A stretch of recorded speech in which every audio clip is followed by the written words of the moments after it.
Shalom, salam damai sejahtera Bapak Ibu, Saudara dan Saudariku seiman.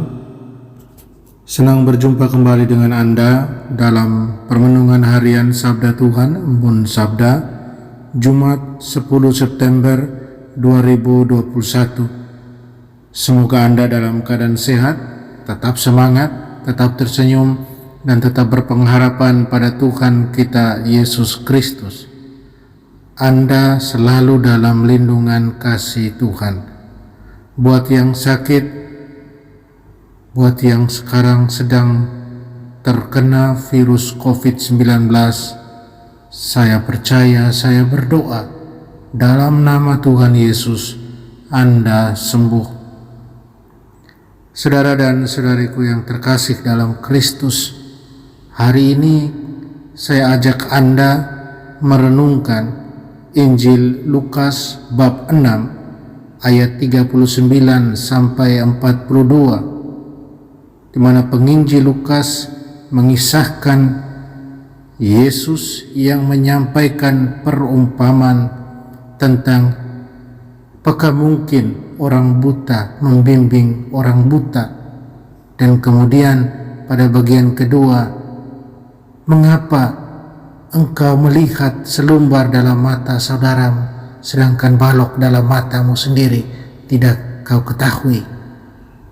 Saudara dan saudariku terkasih dalam Kristus, tema yang mau saya angkat ialah milikilah pandangan yang jernih tentang diri sendiri.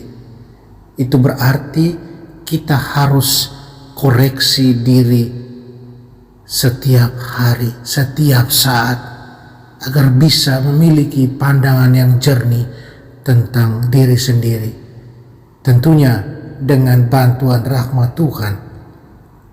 Saudara dan saudari yang terkasih dalam Kristus, apakah Anda dan saya, apakah kita memiliki pandangan yang jernih, terutama dalam persepsi kita tentang dosa dan kebutuhan setiap hari dari kita untuk melihat diri kita sendiri dengan benar, sebagaimana Tuhan melihat kita dengan kesalahan, kelemahan, dan kekuatan kita?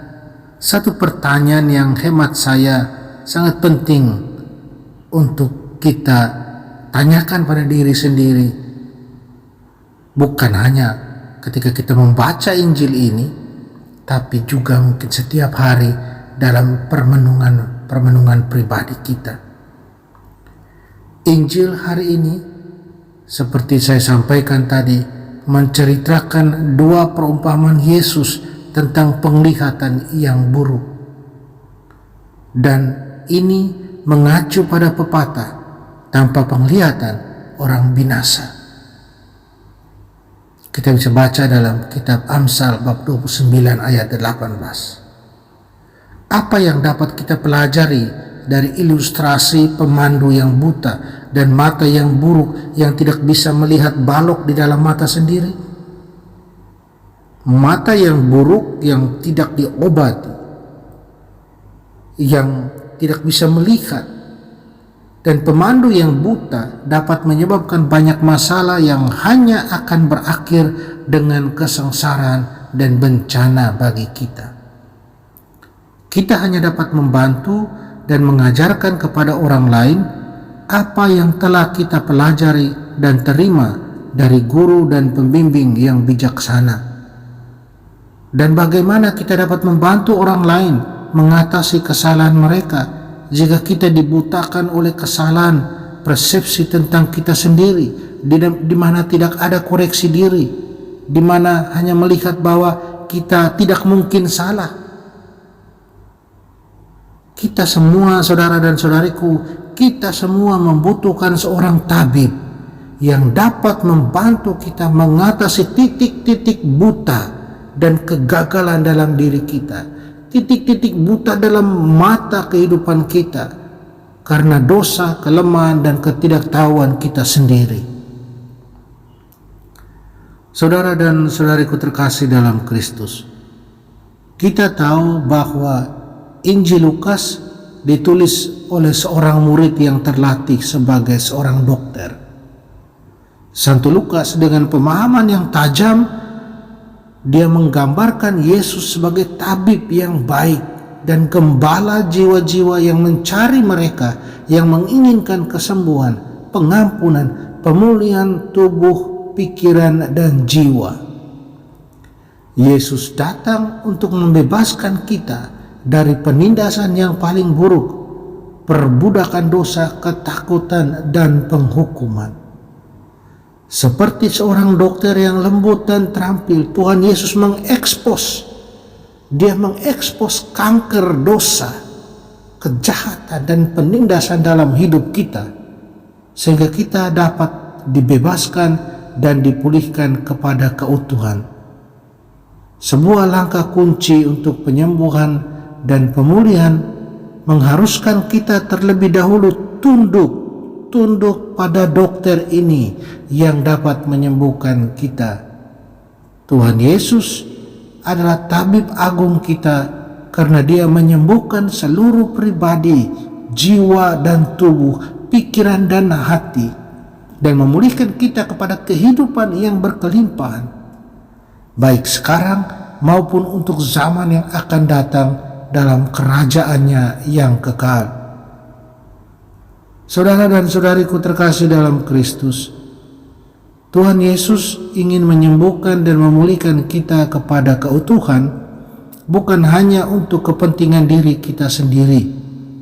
Dia juga ingin kita menjadi alat penyembuhan, menjadi alat pengampunan dan pemulihan bagi orang lain juga.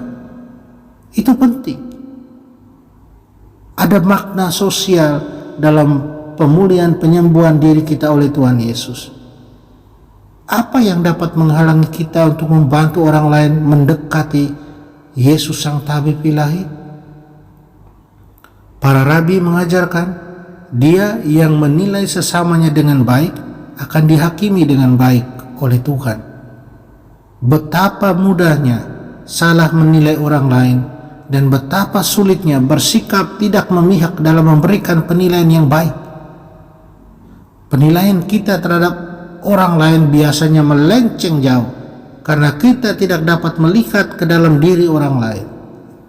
Karena kita tidak memiliki akses ke semua fakta, kita terombang-ambing oleh naluri dan reaksi yang tidak masuk akal terhadap orang lain. Lebih mudah mencari kesalahan orang lain daripada diri sendiri. Semangat kritis dan menghakimi kemudian menghancurkan daripada semangat untuk menyembuhkan, semangat menindas daripada memulihkan, menolak daripada menarik. Memikirkan yang terbaik dari orang lain diperlukan atau akan ada jika kita ingin tumbuh dalam cinta. Dan itu bisa terjadi kalau kita terlebih dahulu memiliki pandangan jernih tentang diri sendiri dengan koreksi diri yang baik. Saudara dan saudariku terkasih dalam Kristus, Yesus menyatakan prinsip surgawi yang dapat kita pertaruhkan dalam hidup kita. Apa yang kita berikan kepada orang lain dan bagaimana kita memperlakukan orang lain akan kembali kepada kita. Kita lihat dalam Markus bab 4 ayat 24. Tuhan mengetahui kesalahan kita dan Dia melihat semuanya, bahkan ketidaksempurnaan dan dosa hati yang tidak dapat kita kenali di dalam diri kita sendiri. Seperti seorang ayah yang lembut dan dokter yang tulus dan terampil, Dia dengan sabar menarik kita kepada belas kasihannya dan menghilangkan kanker-kanker dosa yang mendiami hati kita. Pertanyaannya, apakah kita percaya pada belas kasihan dan kasih karunia Allah? Mintalah Tuhan untuk membanjiri hati kita dengan cinta kasih dan dengan belas kasihannya, sehingga kita hanya memiliki ruang untuk amal, kesabaran, dan kebaikan terhadap sesama. Saudara dan saudariku, tidak mudah menjawab tantangan dan ajakan Yesus ini, tetapi sekali lagi bukan tidak mungkin untuk dibuat, karena kita punya iman akan Tuhan kita yang penuh cinta itu. Maka dari itu, mari kita terus berjuang untuk hidup sebagaimana yang Dia kehendaki. Amin. Mari kita berdoa mohon kekuatan dari Tuhan Ya Bapa, berilah kami kerendahan hati untuk menyadari ketidaktahuan, mengakui kesalahan, menyadari kebutuhan, menerima nasihat dan menerima teguran. Berikanlah kami kerendahan hati untuk itu ya Bapa. Bantulah kami untuk selalu memuji daripada mencela, untuk bersimpati daripada mengecilkan hati, untuk membangun bukan untuk menghancurkan, dan memikirkan yang terbaik dari sesama daripada yang terburuk. Ini kami minta ya Bapa, dalam nama Putramu, Tuhan kami Yesus Kristus. Amin. Mari kita mohon berkat Tuhan, Tuhan sertamu dan sertamu juga. Kita sekalian, semua orang yang kita sayangi, segala usaha kerja kita dibimbing, dilindungi, dan diberkati Allah yang Maha Kuasa, Bapa dan Putra dan Roh Kudus. Amin.